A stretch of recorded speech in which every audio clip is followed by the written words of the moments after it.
What's good? What's good? Let me close my door. Oh, thank you.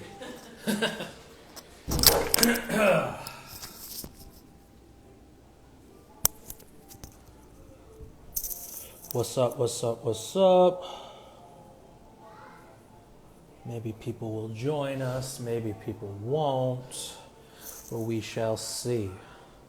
I'm gonna wait on Greg to show up. How do I do this? Oh, and I have to wait for Greg to be here. Gotta wait for Greg to be here. Yeah. You like my haircut? Looking fresh. So the way this is gonna work, we'll let. Oh, here he is. There we are. Oh, oh, adding him. We're waiting. Let's see how this goes. Connecting. Hey, Yeah. what's up? Yes, the wizard. The Nice wizard. haircut. Haircut's Thank looking you. good. Thank you. Thank you. I got this going on too, but you're the favorite. This is my favorite Greg Fox look. Hey, it's coming back. Quarantine beard. You That's know, right. Going full. until we get a vaccine, I'm gonna keep the beard. You can say it's a protest, This is my public beard health, process. Yes. public health protest. How are you, man? Are you staying healthy? I'm doing my best. Yeah, I'm doing okay. Went on like a 35-mile bike ride yesterday, so my legs barely work. And right now I'm making a little bit of green tea. Nice, and, nice. and I had ordered some bagels and lox, but the delivery person disappeared with my order, so I'm without bagels and What? lox today. Yeah, very God unfortunate. damn. Very They're unfortunate. gonna do you like that. They did. They did. Jesus. I mean, I know. you'll get your money back, but that's not the point. I didn't want the money. I wanted the bagels. But it's all right. I'll try again tomorrow. If I was to open a business in Puerto Rico, like in the service industry, it would be a bagel and lox classic deli, like bagel shop, because there's nothing. Yo, I have to go to Starbucks if I want like something out of the house that's not that's not a frozen bagel I make at home. I feel like that would be successful.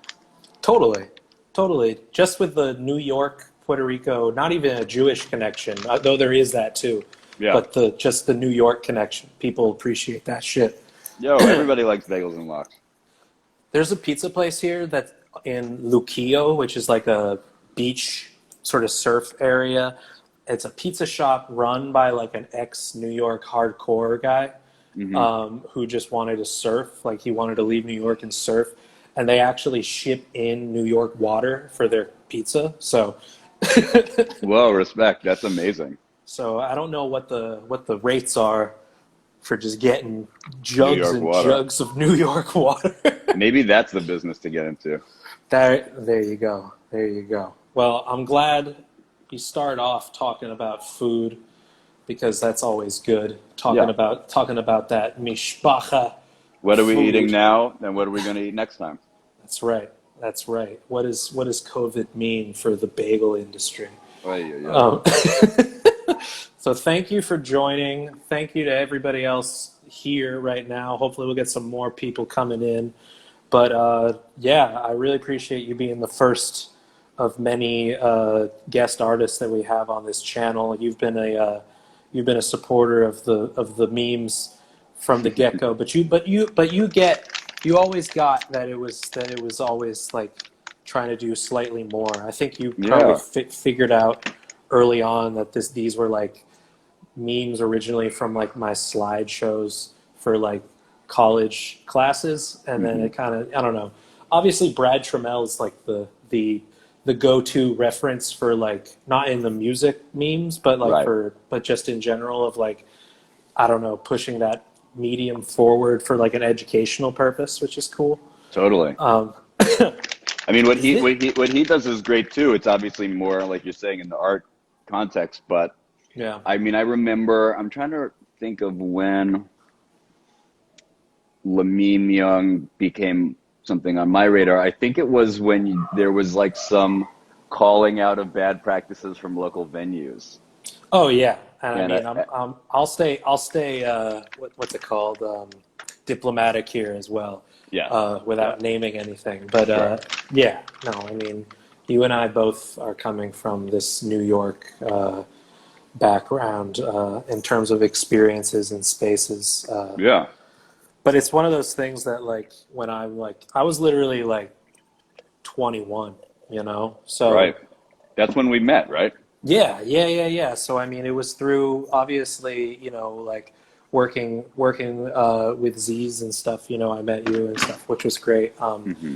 But yeah, the whole, I don't know. I had to get out of that world because I couldn't find a way to feel like ethical about it. Yeah, yeah, It is what it is. But anyways, that yeah, I guess that was probably the first time I think we put like a face to face to like the ourselves, but then like I guess we stayed in contact, and hmm the meme world, the memosphere took off. So sure. it is what it is. But anyways, let's talk about. I want to break it down for you and for our viewers. I think people can see this on your page too, which is like, we found a loophole for keeping it exclusive. But whatever, Oh, really? Is I'll that say true?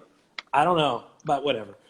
It's going to be saved afterwards on my page, so like Right. that's where it's going to be archived. But it's whatever. This is a first time doing it. Yeah. If we get a freebie, we get a freebie. Well, maybe So an ad for the Patreon. exactly, we'll make this. We'll turn this into something. Yeah, Um, if you're tuned in right now and you're not a member of the Lamim Young Patreon, become a member of the Lamim Young Patreon. Okay. you heard it here, guys. You heard it here. Um, you should All right. turn those into MIDI trigger samples and drum that. Um, um, so I want to break down what we'll do. We're gonna start just me and you chatting. I want to know. I want to know everything. We'll talk Yeah. just like I want to say we'll start maybe early life, but I guess like professional career, maybe starting like the Baltimore scene, right? Hmm.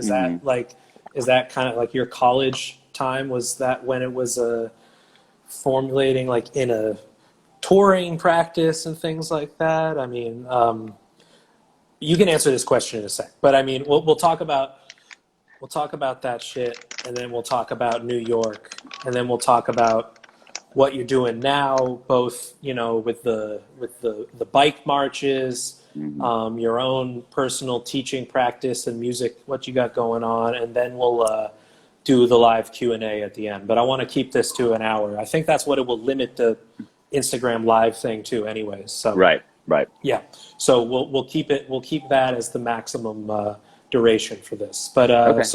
so yeah, let's Senor Fuchs, as your family birth certificate, your family lineage would say, Yeah. your family heirloom. What is that? A cigarette case that you have?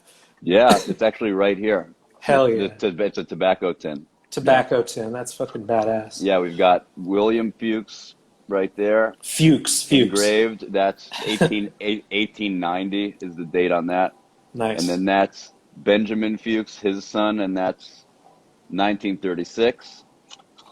And then we have Charles Fox, In the 50s? 1962. Oh, 62. So 62. so Charles Fox, his last name was Fuchs. He changed it after my dad was born. So my dad's birth certificate also says Fuchs, but they decided to Americanize. Americanized, yeah. I mean, well, I feel like our discussion of like Judaism is just going to like intersect into every other part of the topic, which is totally fine. Yeah. But you and I both are like of this like Ashkenazi, like, is it what's the Fuchs? Is it German? Is it Ukrainian? What is it? Well, I mean, Fuchs is a German word, Right. but they came from Bessarabia, so like basically an area between Russia and Romania. Right. So just it's the scattered Eastern European flock. Yeah, it was just somehow Yeah. wherever they got the last name, nobody knows. But Yeah, right. That's how it is. It's the Yiddish thing. because Yeah. Yiddish, it just Exactly. kind of moves with a lot of the people. Exactly. But so you grew up in New York, Hmm. of this long lineage of New York Ashkenazis. I'm from Boston originally, but I got the New York side of my family too. So it's all this East Coast sort of thing. Hmm. What year were you born? You're 21, right? Yeah. Yeah. I at one point I was. I'm 35. I was born in 85. You're looking good, partner. Hey. You're looking good. So in Upper West Side. So both. I was born in Manhattan. My folks moved to Jersey when I was two, divorced. Each moved back to New York and basically lived on either side of the park. They were both upper west, but then my mom remarried and was on the east side. So Gotcha. it was like that. But yeah, upper west and sort of the upper east also. So that's kind of like, obviously nowadays it's a little different up there, or at least the Upper West. Upper East has been the way it's been for a while, Yeah. Yeah. but the Upper West, growing up in the 80s and 90s, is a different story, obviously. Do you feel like musically, you had like obviously you have this long, like, we could, the Judaism, going to temple, all of our bar mitzvah chants. I'm sure you killed your set at your bar mitzvah. But in New York in general, it's the melting pot, and back in that day, mid uptown vibes were a big melting pot, a lot more diverse than they are now. Do you feel like musically, specifically, that had an impact growing up? Also, like, where'd you go to? Like, did you stay there for school? Did you go downtown for high school and stuff? Or High school was in the Bronx. I went oh, word. from nursery through all the way through elementary school. I went to a Reformed Jewish school called Nice. Rodef Shalom on the Upper West Side, Oh, and that's also where I got bar mitzvah. hell yeah. And then yeah, and I was in high school in the Bronx, middle school and high school, so 7th through 12th. Nice, nice. Um, And like Riverdale, what was exactly, yeah. exactly, yeah. Where are they gonna send you in the Bronx in the 90s and early 2000s that you'll feel they'll feel You know, comfortable with? one of those three ridiculous private schools, Yeah. or I mean, but look, I mean, it's crazy how that I mean, it was expensive when I went there, but I know that it costs almost three times as much now as it did when I was there, which is Yeah. insane. Yeah. But I mean, all that aside, I'm very lucky that my folks were able to and wanted to send me to a school like that, because I mean, we're getting off topic here, but all of the humanities teachers at that school were basically socialists, Hmm. whether they were outright about it or not. And so Word. from a very early age, at that, relatively speaking, I was learning about multinational corporations and equity and the World Bank and all kinds of shit Yeah. that I think at most high schools, we wouldn't have been Yeah. taught. So It's ironic that like the more like private and sometimes more expensive the school is, the more like radical radical, yeah, the faculty are, just because like the administration knows that like people are going here for like alternative right. K through 12 education. But those teachers will get in trouble sometimes. Like, I Of mean, course, of course. one teacher spoke out in support of Palestinians and Mm. lost their job last Ooh, year. You know, was it a Jewish school, or was it just not a private school? it was not an overtly Jewish school.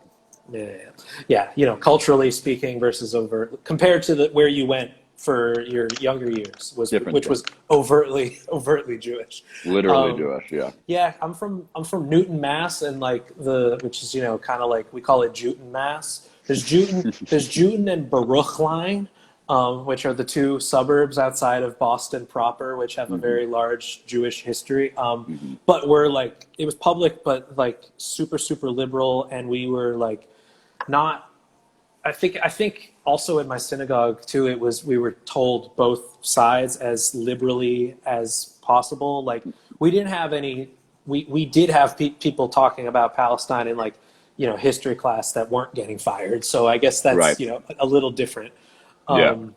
But it's one of those things that like I feel like as as Jewish kids growing up really depends who your family is and where you're going to school, whether like that's going to be a conversation period. Hmm. And it's still obviously a very touchy subject for a lot of people. But you know, Yeah. I'm an anarchist. I want to boycott, divest, and sanction the entire world. So Yeah. you know, Yeah. you know, it's one of those things that's like, you know, any critique of Israel can be applied to America, and should be, because they're related Yeah. directly. Yeah. So you know, anyways, Yeah, I know. um, We keep dovetailing back into it's fine. this, but It's I fine. mean, to answer the question that you were asking, New York, youth and music. Go. yeah.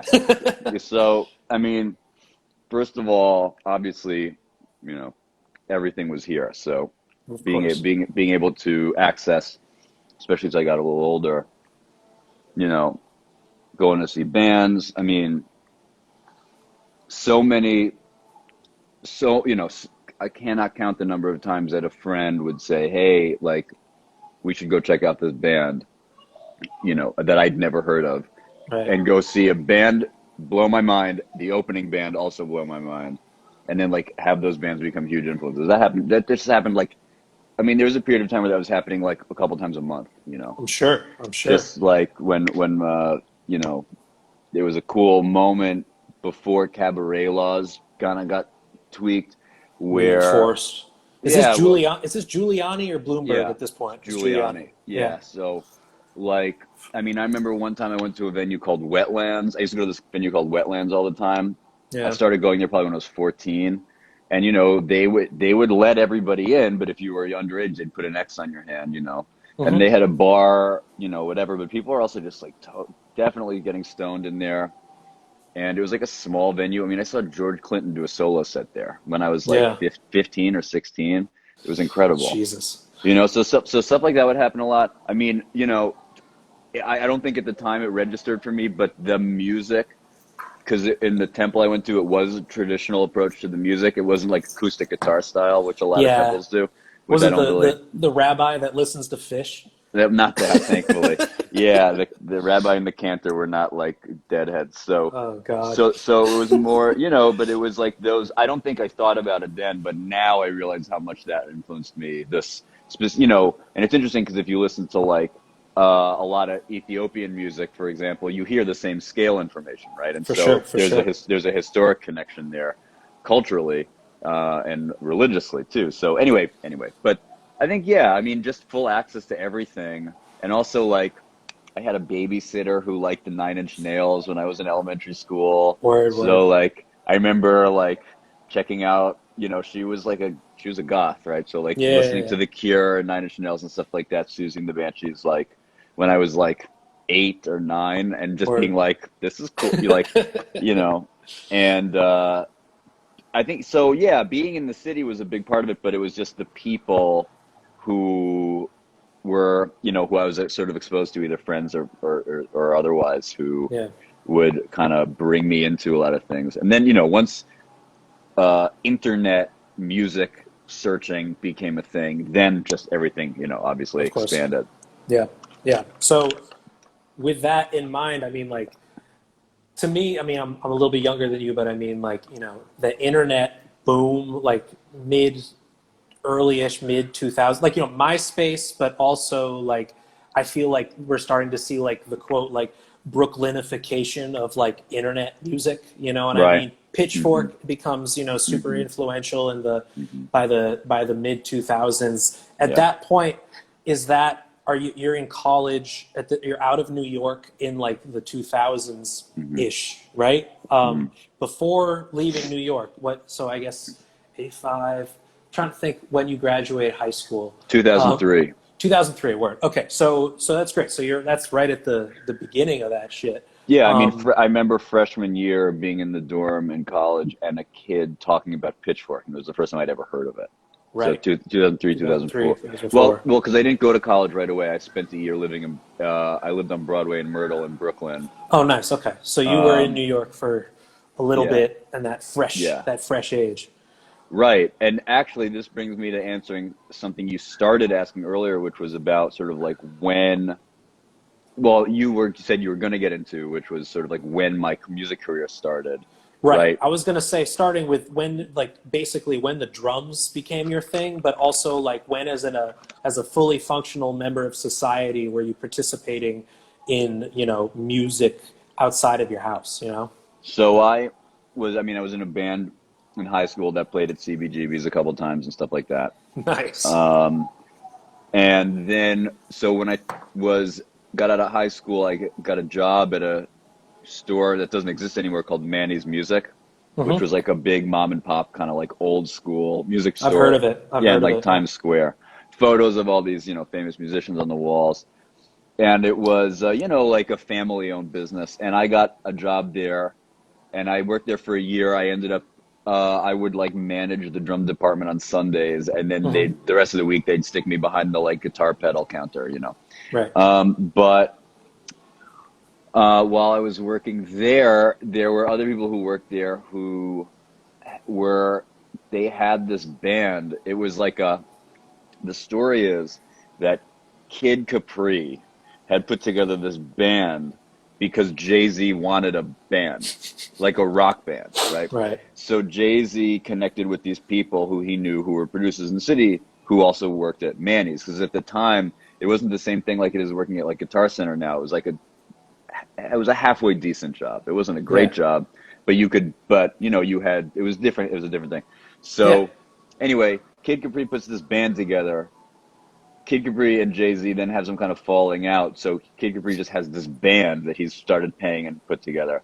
So what he did was he hired these two dudes to like front the band as like a rap rock band. Hmm. And that band fired their original drummer and then asked me to join.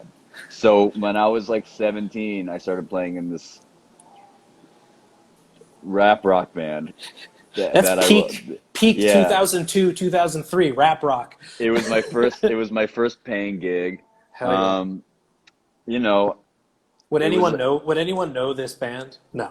no, No. and they won't, and they will not. But I mean, it was a gig, and I got Of to course. tour. We opened for DMX once Incredible. in Boston, Incredible. actually. We opened And for that DMX, yeah. Um, I mean, we played some dumb, weird shows, and it was interesting for me because it was in a way the most like industry oriented thing I've ever done. Like they were definitely like that was the things like yeah. showcases and this kind of stuff.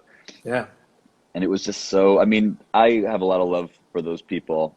I'm like peripherally still in touch with some of them, but it was just like a lot of bullshit, to be honest. So, but I It's learned a a lot, job. and I was the youngest person there. Of It became course. very clear to me that I don't want to have anything to do with cocaine because when you hang out with a bunch of people who are 10 years older than you who do way too much of it, it's a real big turnoff. Yeah. Um, and you know, it's just a funny, weird experience in my life. Yeah. Strange way to start it out. So after that, you went to college, Yeah. Then I went to college. Yeah. and that was what was the school again? 2004, I went to Bard. Bard. Bard. Yes. Oh, okay. Gotcha. Another great meme There you go. subject. I didn't even know. You went straight to Baltimore or something. I thought you were like Micah No, or something like that. I never lived in Baltimore. I've never lived in Baltimore. Oh, see, There's a this is why. misconception. There's a common Damn. misconception. See, Yeah. just because of the Dan Deacon Association, but we'll get to Yeah. that. So, All right. you do the music BA at Bard? No, I did integrated arts. Oh, cool. So I um so I got very good advice from a professor. My original plan was to do sociology and psychology, and Huh. I thought I would go to be a therapist. Mhm. Um, and the sociology teacher was head of the sociology department was my advisor. And freshman year, he said he wanted to meet with me. While we were talking, he said, "So I know you're really into music and art. Are you taking music and art classes?" And I was Mm. like, "Well, not really. I'm just kind of like playing on the side with a couple people and like Yeah. doing this." And he said to me, "This is undergrad. You don't need, like, you should Right. study what you want to study here because no matter what you study here, all you need is a degree to go to grad school, Mhm. you know." Uh, Mhm. and that really, I didn't think about studying music or art really seriously until he said that, and then I ended up switching majors, and I was a studio art major, and then I also had enough music credits at Bard. They had a program called Integrated Arts where if you had enough credits in multiple art disciplines, you could combine Right. and make your own major basically. So that's what I Oh, did. cool. Awesome. And I'm sure there you had, musical, some musical exposures as well. Were there any projects that were started there that kind of like continued after Bard, or was it more just like a few like friendships and relationships and stuff? Well, certainly the latter, but I had a band called Family of Love with my buddy Tyler, Uh-huh. and we kept that band going for a while. And Tyler and I also were in liturgy together. So He's the bassist? yeah, so we Right. joined liturgy kind of at the same time. Awesome. When liturgy was going from being a solo project to being a band. So, Right. um, and Bernard, who played guitar in liturgy, was also from Bard. So, Gotcha. except I actually Gotcha. had known him from before I even went to college. So, Right. Is that with Hunter too? yeah, yeah. Hunter and I went to high school together. Perfect. That's what Yeah. I figured. I knew that there was a New York connection there, hmm but it was at Bard afterwards, right? Because yeah, the misconception is that like at least for me seeing you with Dan Deacon in the Right. late 2000s, I just assumed. So what happened was Tyler went to high school with some kids who were going to college in Baltimore, and they had a band called Teeth Mountain, right? Hmm. So Family of Love and Teeth Mountain would on the weekends tour. Gotcha. We would book shows and play in Connecticut, Baltimore, New York City. We would do like, Philly. We Yeah. would like roll around and play a lot of shows together. And Teeth Mountain was like kind of a much more open structurally situation, and they had multiple drummers, and they asked me to start playing with them. So Yeah. that's what kind of pulled me to having this deep Baltimore connection and spending a ton of time there. Right. Um, Right. And you were a touring member of Teeth Mountain with when Teeth Mountain was the Dan Deacon mhm. ensemble in that first iteration in Right. 2008, 2009 or whatever. It was us, Benny Bolt, who does a project called Adventure, and all the guys from Future Islands, Yep, I remember and that. and uh, and Denny Bowen, who played drums in Double Dagger, Hmm. and I'm trying to think, Chester Guazda, who was in a band called Nuclear Power Pants. Yeah, Um, I remember them. yeah, this was like the kind of MySpace touring circuit, you Totally, know. totally. That's exactly what that is. It's I mean, absolute MySpace era. yeah, like Dan and Future Islands are some of the people who were able to kind of transcend that Right. and keep and sort of like become bigger than that, especially as that all imploded too. Of course. Of But course. but hey, I just saw Dan Fishkin sign on here. I just want to say hi to Dan. Dan and I went Hey, to school together. hey Dan, you can wave at him. Oh yeah, You I can press the can. wave button. Where's the wave button? I don't know. Whatever. Oh, maybe only I have that. I'll wave for I him. think only you have it. Yeah. All right, I just waved on your behalf. Cool. Um, I just did a little double wave. there you go. Um, I just let me take a moment here just to say for folks who are connected to this via my Instagram, you should sign up for the Lamim Young Patreon. I just want to repeat that again. This is high quality content. All right, and this seriously. is and this won't be saved on Greg's account. Right. If you want a transcription of our talk, you gotta sign up, bro. Yeah. But I mean, So so next, yeah, go ahead. so, but anyway, that's what led to the whole Baltimore thing. Really was the connection with Family of Love, Tyler, through the folks who were in Teeth Mountain. And yeah, Gotcha. Family of Love kept going for a while. Even after we were doing liturgy, we played. Our last show was probably in 2010 and maybe 2011, and we did a gig at Shea Stadium that is Hmm. up still on the Shea archive. Hell That's yeah, like probably maybe our last show is that show. hell yeah, So hell yeah. I technically remember. still a band. We never like ended the band. We just haven't Right. done anything in a long It's time. just an amorphous sort of collective type thing, and that's kind of what the music was too. I remember was very, it's Teeth definitely Mountain, you like mean? Teeth Mountain. Yeah, yeah, yeah, Yeah, sorry. yeah, yeah, yeah. Teeth Mountain specifically as like that kind of like peak. I was in a project just like it where you would call it like drone jam bands, that type of hmm thing. hmm Lots of weed and like stinky people. It's kind of like the same story in all sorts of situations. hmm but I saw you at the Middle East in Cambridge, Mass, Wow. on the Dan Deacon tour, Right.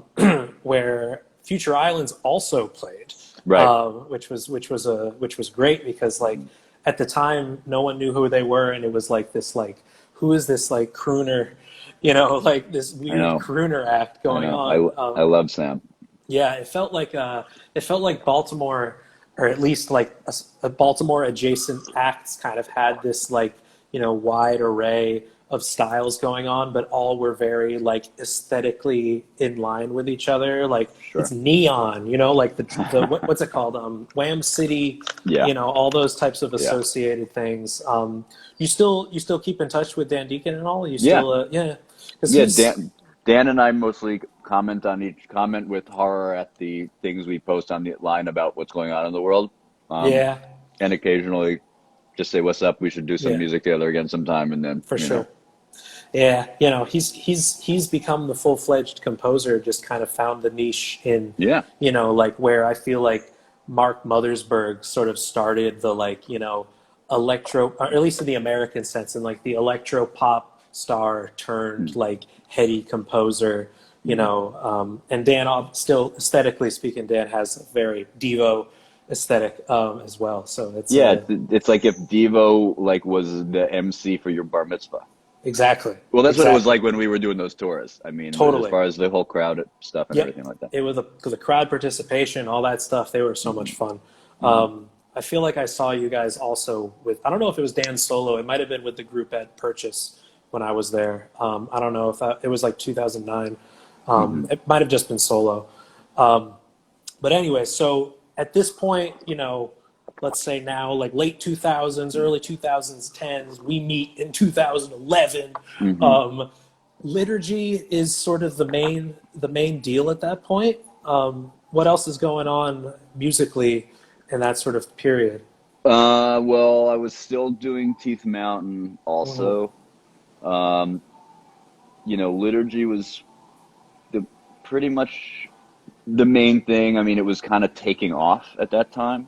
Right. I think Aesthetica came out in 2011. I think maybe, so. I think yeah. so. Yeah, so that was our second record, right? Right. Yeah. So the first one had already done its thing. The second one was doing its thing. I think I also quit in 2011. So, Yeah. Yeah. um, I remember there like was for a the drum first machine time, period. Yeah. my first quitting of that band Right. Right. was 2011. Yeah, it's funny. It felt like such a long time, and it was a lot less long than that. But That's how it is. yeah, yeah. But that was the main thing around then. 2011. I'm trying to think what else. I mean, I was doing a little bit of solo stuff. I was doing a lot of GDFX stuff. I remember the GDFX with the sampler, Yeah. like the sampler. Was it those elect drives or 303s you had?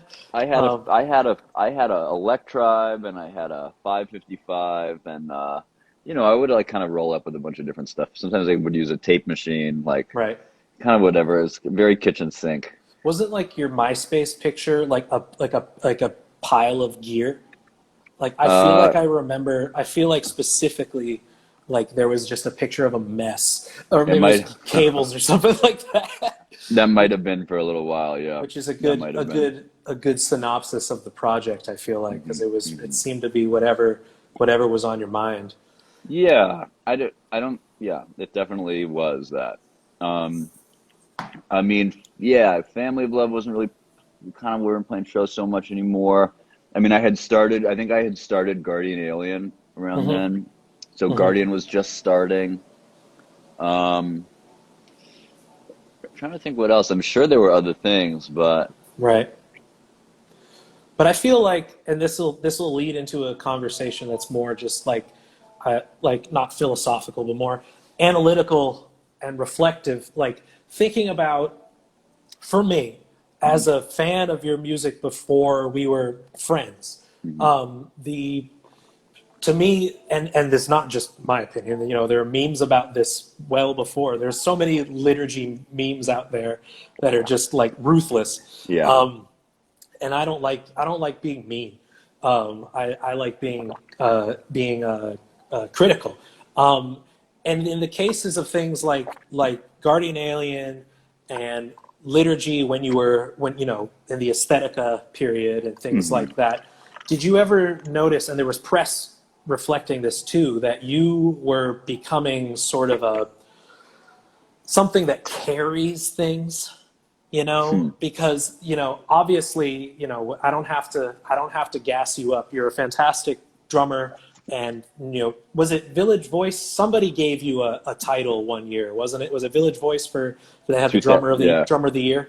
2011 was like, Right. you know, the best of New York Village Voice stuff. Right. Yeah. I remember that. And, you know, Kevin Shea has gotten that award too. You know, some Kid people, Millions, exactly. People that absolutely deserve it. Back when Village, no, I don't even know if they have a website anymore, but when Village Voice was like a real source for this, you know, heady information, I would read it online, you know, from afar.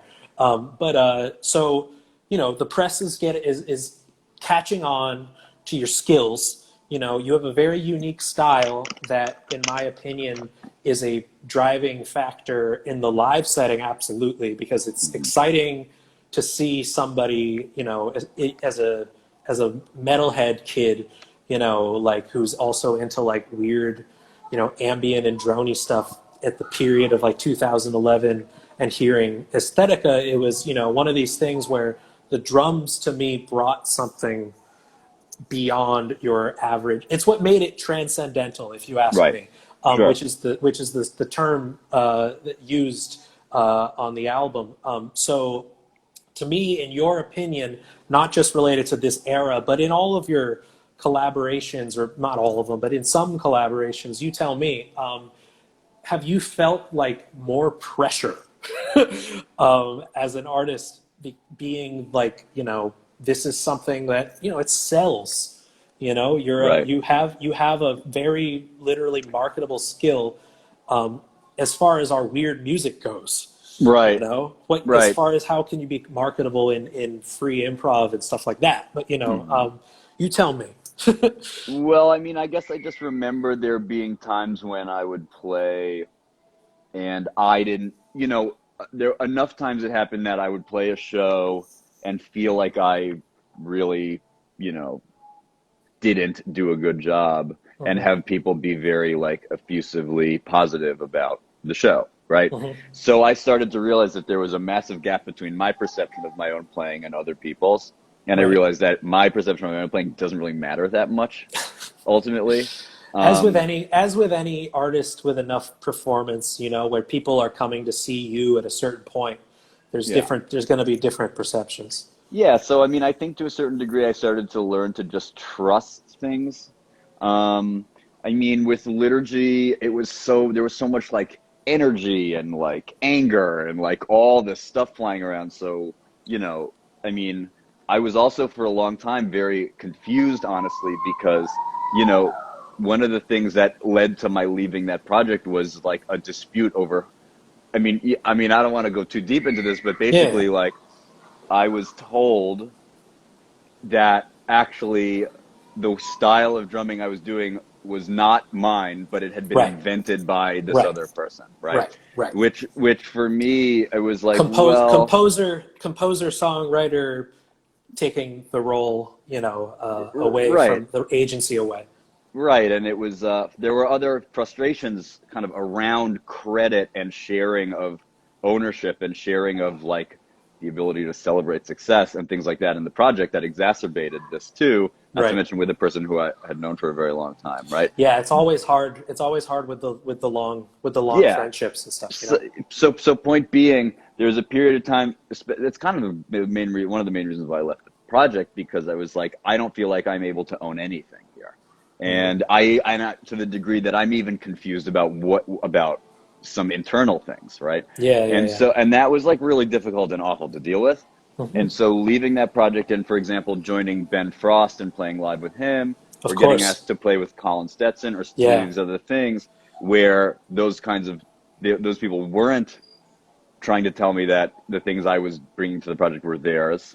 Even if they had written a song and I was playing drums to it. You know and they're what I mean? more formally, you would call them like the composers, you know what I mean? Like Ben Frost in the world of like film scoring and stuff, but you're Yeah, thinking of that relationship as like the name, the yeah, first name is the music, but you're in right. the ensemble or And I'm the whatever. drummer. Yeah, yeah. Yeah, I mean, yeah, I think I just got to the point where when I quit that band, I jumped off a cliff, you know? yeah, So it was like, this is the fulfillment of all the things I've always wanted. I'm in a band. I like the music, you know, I'm with my friends and it's like people like it, right? But it yeah. was like totally rotten in the core, right? Right, right. So, and I was, when I quit, I was like, well, I might not have a music career. Like this might be me realizing that this Damn. thing I'd wanted my whole life is not actually it's gonna be, and it'll be something else.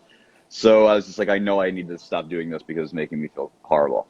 Yeah, So I left, and then Ben asked me to join his band, and it was like, okay, that's the other cliff, right? there you go. So playing with him, meeting Shahzad Ismaili through that, and starting to play with Shahzad and learning a Yeah, lot from Shahzad and spending time with him, talking about music, talking yeah, about what it's like to be a person who, you know, is known for or gets brought into things because of the way you do things, but often you are being brought into things, right? yeah, So it's like kind of striking a balance between the art practice and the craft side of yeah, things, the trade, absolutely. right? So yeah, I don't know. It took shape through finding my backbone Hmm. and starting to trust my intuition more regarding the like interpersonal dynamics of band relationships, Totally. and you know, I don't know, just and through just playing more and finding things that I thought were compelling and interesting Yeah. enough that if I did them alone without accompaniment, somebody might think it's cool. Right. So that's a good transition then, because I mean, by the 2010, by the mid 2010s, Z's has, or the record Z was 2015, I think, Maybe. 24, 20, something like that. Awesome record. To me, it's like, that's an example where, you carry it, but it's a trio that carries itself. And it definitely you brought a new sound to a band that had an ensemble that has another amorphous, blob that has changed its sound throughout, decades at that point, Mm. or at least a decade at that point. So, the pulse of Z's was the thing that I felt remained no matter Hmm. what. And I know Higgins wrote about specifically that, like he wrote Hmm. like an article for like New Music Box or something Hmm. about, the newest version of Z's, but how pulse is kind of the main driving factor that like brings that music together, Hmm. in a collaborative, less composed sense, it feels. But in that group, to me, it felt like I was hearing like a Greg Fox drum project that wasn't as stifled by other factors of the band. Hmm. Even with Ben Frost and Colin Stetson, which I don't know if like Sorrow came out at that point, the record. Um, Sorrow was after Z for sure. After Z, right? Yeah. Even then, it's like I feel like that you are like reading a score for Yeah, Sorrow. literally. I That mean, was I literally yeah, am. Yeah, yeah, exactly. So that's a little less free form and improvised. Though sure. there are moments of that, but with the record Z, it's like I feel like we're starting to hear. I could hear in detail like the rim shot work that you're doing and the bouncing, because to Hmm. me, like, and I'm not a drummer by any. I can drum. I know what I'm talking about in theory, but I'm not really in practice. But to me, your wrist work, and this sort of what started, at the transcendental thing that I heard initially Hmm. in Aesthetica is brought out to the forefront, where I feel like we're talking about trance through the wrists. You Right. know what I mean? Can you Hmm. tell us a little specifically in technique about your, specifically your drum work in the solo stuff as well as these, 2010s ish? When are we Hmm. starting to hear this style? you know? Well, so to it starts back in 2003 when I was Mm, working at Manny's. I had a friend who worked at the shop who was like a bit of a mentor and still is to me, a drummer named Guy Licata. yeah. Guy studied with Jojo Mayer, who, was a drummer who kind of like, he was one of the pioneering drummers who went from sort of the jazz world to playing like live iterations of jungle drum and bass and other kinds of Hmm. stuff, which like sometimes is awesome and sometimes is like a little Yeah, not can be a awesome. little tacky. Yeah. But technically speaking, very impressive shit. And so anyway, Guy played with all these people and kind of brought me into the jungle drum and bass scene in New York back then and taught me hand technique, right? He's a Uh-huh. really amazing drummer. So Guy taught me the hand technique that I use. So everything you ever hear me do, honestly, it's if I had never met Guy, if he had never taught lessons, I'm not sure anybody would give a shit about my drumming, to be Yeah. completely honest. Yeah. And so what I mean, I'm taking what he showed me and applying and using a different approach with it. Yeah. As far as like, I mean, it's not an extended technique, but I mean, there's a certain amount of like rolling my eyes to the back of my head while Hmm. I'm doing this thing that, having practiced it now for, God, 18 something, a, 8 a something like long that. Yeah. time. I, you know, there's an ability to let it take the wheel, sort of, and you know, I remember specifically, let me just say in terms of the eyes rolling in the back of the head and the meditation, hmm there was a set I saw you do at Bowery Electric solo hmm set, hmm with like very small kit. hmm And you started the set by doing like breathing and throat singing and stretching that felt very much like we are entering like a real ritual, hmm which, you know, I know you personally, you know, you're a meditation guy, you know, you're a mindfulness guy. You know, how much of that is kind of transferred into the physical sense? Is it actually a ritual? Like, do you warm up spiritually as well as physically before you drum? No, I Hell no. no. I mean, I just try to be as much in my body as I possibly can be while I'm playing. And like Yeah.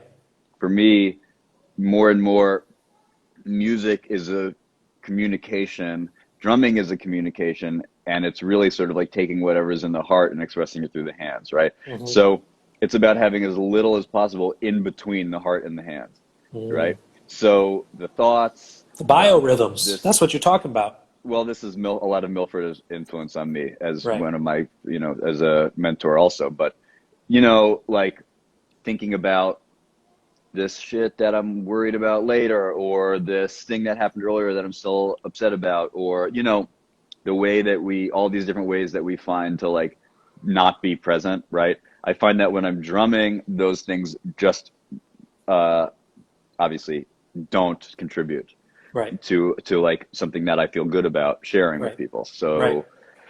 So yeah, I think it's more just about trying to be present and remind myself I'm in this body right now, playing these drums. You know, like Yeah. as much as I need to do that, and when having that be part of the practice makes it something that happens more and more naturally. You know, the more you Yeah. practice doing it. Um, I don't. Yeah, I don't like. I think there was a long period of time where I was really just trying to figure out what I was doing as a solo musician, you know, Hmm. and I think that might have been part of that. I don't remember. I remember loading into that show. I remember seeing you there. I don't remember what I did at all. Right. I have a Um, video that I took on my Motorola Razr, that you can find deep on my Facebook, completely distorted, right. completely Amazing. like pixelated, like 180p.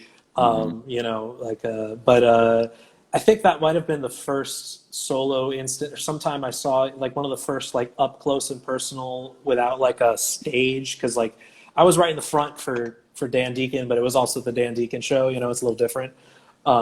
Seeing this up close and personal sort of, it felt like a ritual to me. No matter, even if you don't call it that, you know, like what you're talking about now, just about like being in the moment and trying to, you know, negate all of the distractions that are taking away from like heart to hand to drum hmm sort hmm of relationship, hmm is something that like I don't think I have the willpower for in the moment as a performer myself. You know, I think that's something that is you know, if it along with your physical technique, bringing something to it, and that is an extended technique. I would call your wrist Absolutely an Mhm. extended technique because Mhm. it's like Bruce Lee's like 1 inch punch, you know? Uh-huh. It's like Uh-huh. you know, if there are too many YouTube clips of you playing like iPhone, like self-uploaded clips on YouTube where the dude's just going in on your hands because Mhm. it's just like it's not moving. You know what I mean? It's all here, it looks like, you know? Well, it's this, yeah, this Yeah, push. It's called push pull technique, right? right, the So push pull. using the fingers, the drumming originates at the fingers. Everything starts here, and Right. and then you get wrist from there, and then elbow movement from there. That's the Yeah. whole. That's the trick. Just hold the thing and do this with Bounce. it. Bounce. Practice doing this Yeah. for 20 years. Yeah, I guess that's it. And it works really well, obviously, for blast beats and for Yeah, fast things, yeah. But for me, it's like the intricacies of that Boiler Room set where it's just you and the kit. Mhm. And I don't even, you have cymbals in that set? I don't even think you do. Maybe, yeah, I don't remember. Maybe. It was pretty bare bones. But like all of the intricacies of the clicking of the rim shots and the snare on versus snare off, how Hmm. how it, you basically like kind of graze it as you kind of move around. To me, it's like, and this is leading into your current work. It's one of those things that requires good miking to me, good HD audio if you're Hmm. not going to be there in person, because the Hmm. details are lost when someone is listening in a full band in a metal setting specifically for me. Hmm. Like it's about, like you said, it's about energy at that time, and intricacies kind of get left by the wayside. So I feel like in your solo work now, and talking specifically with Contact and the usage, your recent usage of the sensory percussion from Sunhouse, because up to that point, it doesn't seem like intricacy on the drum trigger world was much of a thing. Was Yeah. there, had you dabbled at all in sort of translating your style into the more digital electronic world with triggers before Sunhouse? Mm, there, like for a little while, I bought an SPDS, right, which is Right, the pad, yeah, yeah. like a drum trigger pad, Hmm. and I tried incorporating it into the kit, but I just didn't like it. I Yeah, didn't I didn't feel I don't know. I just never really enjoyed using it, so yeah, I ended up selling it on yeah, Craigslist. But you know, yes, Sunhouse. It was for me. It was always like I do my solo thing, which is electronic music, right. and using these kinds of electronic pieces of hardware, or the and or the computer, and then drumming. And I had not really figured out a way to put them together until in a way that I enjoyed until I was introduced to the sensory percussion. Yeah. Awesome, awesome. Because I feel like some things like that, like technology, just needs to be at that sort of caliber in order to capture like the nuance, things like that. And with a style of like yours, which is like obviously you play beats, you play, patterns and rhythms and things like that. But like the video I posted this morning from that Red Bull thing, it's Right. like it's for anyone that knows enough about MIDI work and triggering and things like that. You have a predetermined set of pitches, right? That you are glazing through at whatever speed you want via the rim shot on that snare in that video. So it's like how much of your electronic practice is improvised in this way, because you have to still compose, you have to program the patch right before you Hmm. play it. Is it Hmm. like, are you dealing with this song has this patch, this song has this patch, Um, yes. So each the pieces of music are their own sort of like in sonic environments, Right. and the way I write things is kind of center out. So I'll find a sound and a way for that sound to behave, and then find another sound and a way for that sound to behave, and see how they interact with each other, and then Hmm. start to sort of like build that world Spill them. around that. Yeah. Whether that's like a scale or like even just like full chord progressions kind of hitting. Yeah, so it's not at super one to one. I'm using MIDI more. The MIDI is operating more to control things than it is directly expressing notes, right? Right. Right. So it's more that the way I play will cause something to go up and down in scale with a certain amount of randomness, depending on how hard I'm hitting or all these different kinds of things. So I do create like I make deliberate choices about how things can be left to chance in certain ways, and I sort of the way that I've described it before that still makes the most sense to me is it's almost like kind of like focusing a telescope on like a planet, and then so it's like, okay, you kind of get the terrain, you have a map of it, and then going and exploring that territory and interacting with the different, like that's what the drumming is with sensory. So the first part is just creating the sound world and you know, changing the way things behave and interact, and then playing is the like walking around the territory and kind of seeing how this works and what makes sense and how to, you know, make these kinds of connections between these sort of animated or animatable objects. That's like the way I think about it. It's the gamer in you. You've made a map, and you are now traversing open world. I mean, I don't know. Do you know the artist? I mean, there's a great drummer, Ian Chang, but there's also a visual artist, Ian Chang. Have you ever heard of his work before? I only know the drummer. So Ian Chang is also a different Ian Chang, is an artist whose work I really like, and he generates these worlds. I'm not going to describe this like so perfectly, but he creates these like computer generated worlds where there are lots of individual kind of characters, objects, you know, whether it's like a person walking or like some kind of blob or like leaves blowing or like all these different things. And they all have behavior. They all have like programmed behavior, and they interact with each other in various ways. And when I saw his work for the first time, when it was up at PS1, it made something about my own music writing process make more sense than it had before. Awesome. So there it's you like, go. So I was on to something.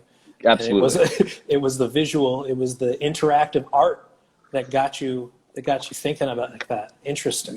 Yeah, I mean, this was after I had already made the gradual progression, the first record where I used sensory, but like, you know, that I've never been like a point A to point Z type person. I kind of need to start somewhere in the middle and then go backwards and forwards. So I think with the writing and with incorporating sensory percussion into my sort of like toolkit creatively, that was the way to do it. Was like kind of just exploring the ways that these things interact, like without the drums, and then putting the drums in, like kind of cutting a wake in a body of water or something like that. Right. You know. Right.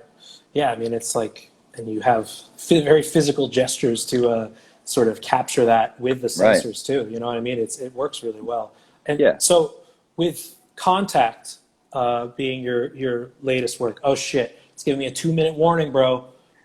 What is that? It's already 3. It's already 3. Wow. We could do a quick second video if you want. I'm not in a rush. Okay, so we'll do that because I do want to actually do the Q&A with anyone else. I'll kind of keep this note. Someone did ask, how do you keep music fun? Put a pin in that.